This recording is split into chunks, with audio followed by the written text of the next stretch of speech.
अभी ईश्वरीय पढ़ाई का 2/3 हिस्से से ज्यादा समय पूरा हो गया। जैसे और धर्म पिताएं आते हैं, धर्म की स्थापना करते हैं, चाहे इस्लाम धर्म हो, क्रिश्चियन धर्म हो, बौद्ध धर्म हो, सिख धर्म हो, वो 100 वर्ष के अंदर ही अपने धर्म की स्थापना करके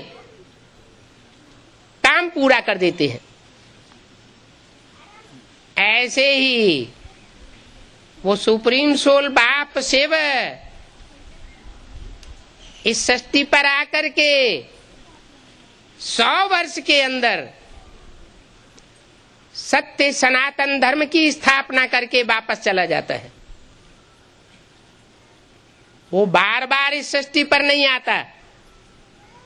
जैसे मनुष्य गुरुओं ने शास्त्रों में लिख दिया है, संभवामि युगे युगे, मैं हर युग में आता हूं।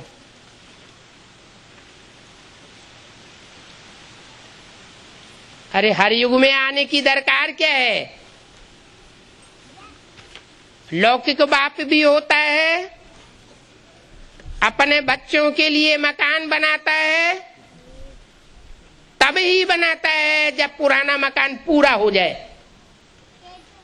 पुरानापन आ जाए, दुखदाई हो जाए मकान, तब नया मकान बनाता है। ऐसे नहीं कि नए मकान को तोड़ देगा। दुनिया की हर चीज 4 अवस्थाओं से गुजरती है। मनुष्य भी 4 अवस्थाओं से गुजरते हैं। जैसे मनुष्य का बचपन सतो प्रधान, किशोरावस्था सतो सामान्य, जवानी रजो प्रधान और बुढ़ापा तमो प्रधान हो जाता है। ऐसे ये सृष्टि भी, ये मनुष्य सृष्टि 4 अवस्थाओं से गुजरती है। उन 4 अवस्थाओं को इस सृष्टि रूपी ड्रामा का 4 सीन कहा जा सकता है। सतो प्रधान सतयुग, सतो सामान्य त्रेता युग, रजो प्रधान कलयुग और रजो प्रधान द्वापर युग और तमो प्रधान कलयुग।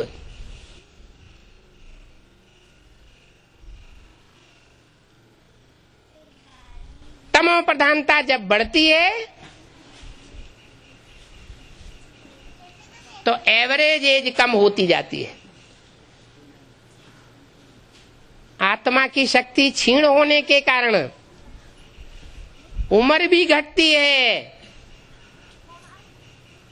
और इंद्रियों से सुख भोगने की शक्ति भी क्षीण होती जाती है।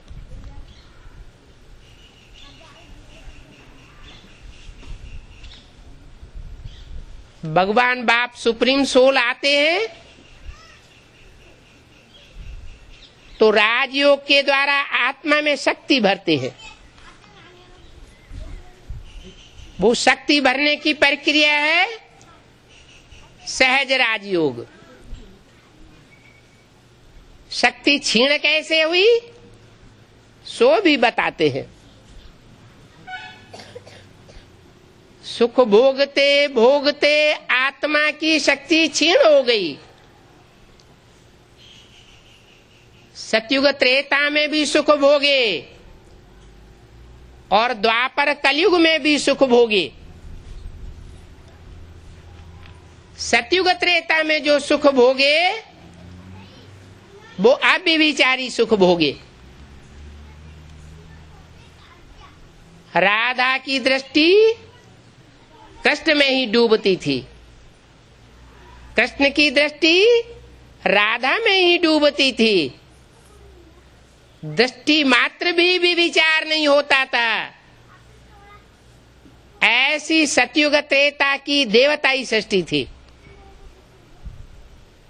बाकी सुख वहां भी भोगते हैं, इंद्रियों के द्वारा ही सुख भोगते हैं, लेकिन आत्मा की शक्ति धीमी गति से क्षीण होती है। और द्वापर कलयुग में द्वैतवादी युग होने के कारण, अनेक मनुष्य गुरुओं का प्रभाव होने के कारण, अनेक धर्म पिताओं के प्रभाव के कारण, अनेक धर्म और अनेक राज्य फैल जाने के कारण व्यभिचार फैल जाता है, जिसे कहते हैं कुत्तपना, बंदरपना। ऐसा जो व्यभिचार फैलता है, उसके कारण आत्मा की शक्ति बड़ी तीव्र गति से डाउन होती चली जाती है। तो बाप बताते हैं ये रहस्य कि अनेकों के संग के रंग से तुम पतित और विकारी बन गए। अब एक सुप्रीम सोल बाप के संग के रंग से तुम अपनी आत्मा को, आत्मा रूपी बैटरी को, आत्मा रूपी बीज को फिर से 16 कला संपूर्ण, संपूर्ण अहिंसक, मर्यादा पुरुषोत्तम श्रेष्ठ आत्मा बनाए सकते हो। अनेकों के संग के रंग में आकर के द्वैतवादी युग से नीचे गिरते गए। अभी मैं फिर से आया हूं अद्वैत धर्म स्थापन करने के लिए। वहां सतयुग त्रेता में एक ही धर्म होगा, दूसरा धर्म नहीं होगा।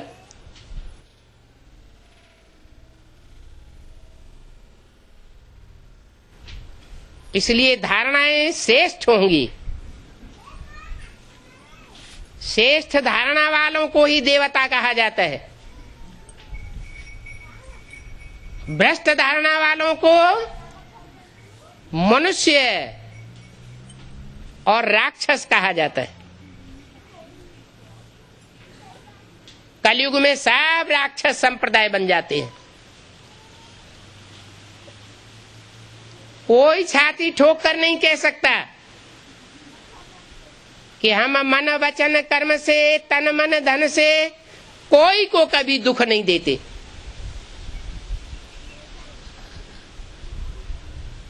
दुख देने वाले को ही राक्षस कहा जाता है, सुख देने वाले को देवता कहा जाता है,